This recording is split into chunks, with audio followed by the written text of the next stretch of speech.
발기도 좀 나아지고, 그 다음에 소변 쪽도, 전립선 쪽도 건강해지니까 그것도 나아지고 이런 거죠. 뭐 30분 하시라, 1시간 하시라, 거기에 매혹되지 마십시오.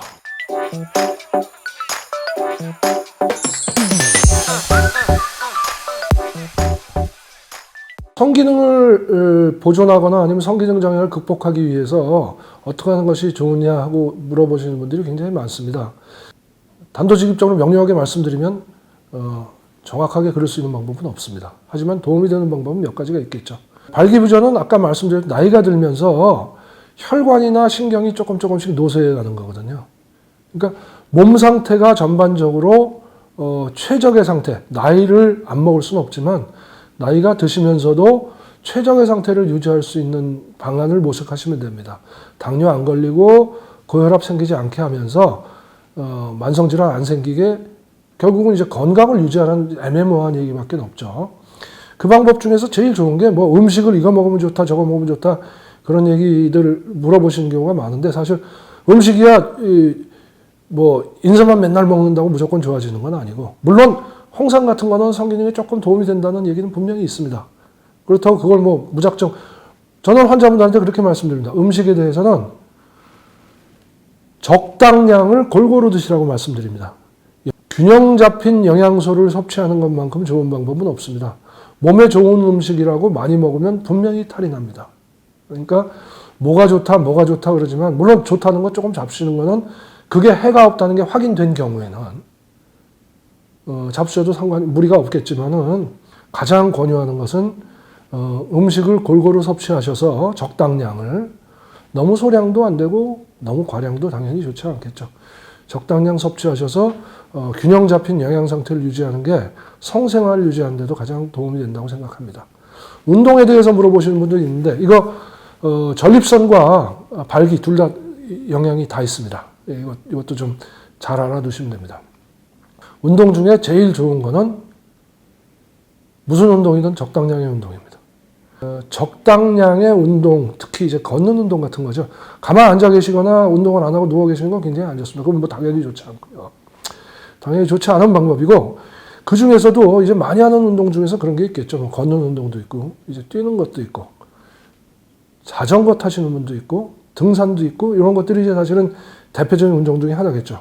물론 이제 골프 치시는 분들도 있지만 그런 경우는 좀 예외가 될 거고 자전거를 타면은 전립선에 안 좋다 그러는데 맞는 얘기입니까? 얼마나 타면 됩니까? 나는 1시간 정도, 2시간 정도 타고 있는데 괜찮습니까? 실내 자전거 괜찮습니까? 밖에서 야외에서 자전거 타는 거 괜찮습니까? 산악 자전거 타는데 괜찮습니까? 그러니까 환자분들이 여쭤보는 그 마음은 충분히 이해하는데 의사가 대답할 때는 항상 과학적인 근거를 가지고 얘기를 해야지 감을 가지고 얘기하면 그거는 환자분이 원하는 대답도 아니고 그건 잘못된 대답이겠죠. 데이터가 없는 거에 대한 질문이 너무 많습니다. 그러면 환자가 실망합니다. 적당량이 뭐 그게 말이 되냐. 근데 그거만큼 정확한 대답이 없습니다. 환자분하고 체격이 똑같은 분이 10명이 계신데 10분이 등산을 3시간 동안 했다고 가정합시다. 몸에 미치는 영향이 같을까요? 다를까요? 다 다릅니다. 3시간 동안 못 하시는 분도 있고 체력이 안 돼서 3시간은 약과니까 앞으로 6시간 정도는 더 산길을 날라도 나는 끄떡없는 사람도 있고 3시간이 적당한 사람도 있습니다. 모든 분한테 환자분이 물어볼 때 나는 3시간 하는데 괜찮습니까? 그분의 체력이나 딴 상태를 알아볼 수가 없거든요. 그래서 제가 말씀드릴 때는 환자분이 지칠 정도로 하는 거는 뭐든지 좋지가 않습니다. 그거는 체력에도 안 좋고 건강에도 좋지 않으니까 지치지 않을 정도로 너무 쉽지는 않게 조금 약간 부담이 되는 정도다 하는 정도로 적당하게 하시라. 그게 적당이라는 얘기입니다. 자전거 얘기가 나온 이유는 그 유래가 1980년도에 나온 논문 때문에 그렇습니다. 1990년도. 당시에 미국에서 20명이 안 되는 프로 자전거 선수, 사이클리스트죠. 프로 사이클리스트를 대상으로 해가지고 발기부전에 대한 검사를 했습니다. 그 논문이 나왔는데 그 논문의 결론은 명확관하게 자전거 오래 타면 발기 안 된다 했습니다.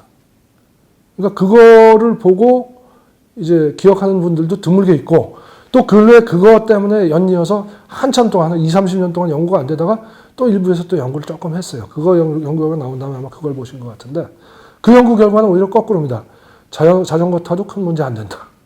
근데 어떻게 같은 사람인데 사람이란 인류라는 건 똑같은데 어떤 때는 나쁘고 어떤 때는 좋게 나옵니까?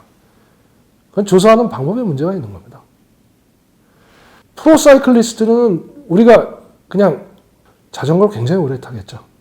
굉장히 오래 타게 되면 당연히 엉덩이와 엉덩이 밑에 쪽에 혈관이라든지 그 사이를 지나가는 신경을 누르지 않을 수가 없을 겁니다. 그러니까 당연히 이거는 영향이 가서 나쁜 영향이 갈 거다. 또 요 근래에 조사한 거는 그렇게 오랫동안 타는 사람들이 아닙니다. 그러니까 쉽게 해서 내가 보통 아까 말씀드렸던 적당한 운동을 했다고 볼 수가 있겠죠. 그런 부류의 사람들은 발기력이 손상이 없고 오히려 좋아졌다는 사람도 있고. 결국은 적당량 운동을 하게 되면은 신경이나 혈관에 무리를 가지 않게 된다는 얘기고, 운동 자체는 혈류라든지 이런 걸 왕성하게 하기 때문에 결국은 전신 상태가 좋아지고, 그뿐 아니고 성기 쪽으로 가는 혈관도 좋아지니까 발기도 좀 나아지고, 그 다음에 소변 쪽도, 전립선 쪽도 건강해지니까 그것도 나아지고 이런 거죠. 그러니까 뭐 30분 하시라, 1시간 하시라, 거기에 매혹되지 마십시오. 거기에 매혹되지 마시고 자기 몸이 말하는 걸 귀를 기울이십시오. 나한테 적당한 운동이 어느 정도고 무슨 운동이 좋고, 이걸 귀 기울여서 하시는 것이 가장 중요합니다.